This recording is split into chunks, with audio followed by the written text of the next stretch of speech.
Calon Presiden nomor urut 2 Prabowo Subianto mengaku berdebar menjelang debat terakhir pemilihan presiden, Pilpres, 2024. Prabowo mengatakan bahwa pasangannya, Gibran Rakabuming Raka, sudah santai karena sudah tidak memikirkan debat.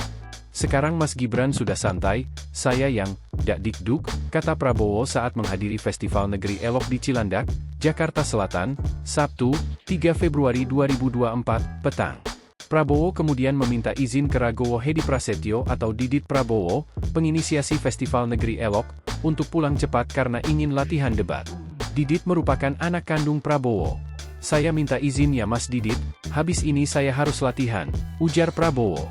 Malu sama Mas Gibran, latihannya, debat, benar. Jadi saya mau latihan, takut nanti dikasih nilai rendah lagi saya, kata Prabowo. Adapun debat kelima menjadi debat terakhir sebelum hari pemungutan suara tanggal 14 Februari 2024 mendatang. Debat pamungkas itu bakal diadakan di Jakarta Convention Center, GCC, Senayan, Jakarta Pusat, Minggu, 4 Februari 2024. Tiga capres, yakni Anies Baswedan, Prabowo Subianto, dan Ganjar Pranowo akan adu gagasan seputar isu kesejahteraan sosial, pembangunan SDM, dan inklusi. Subtema debat meliputi pendidikan, kesehatan, ketenagakerjaan, kebudayaan, teknologi informasi, kesejahteraan sosial, dan inklusi.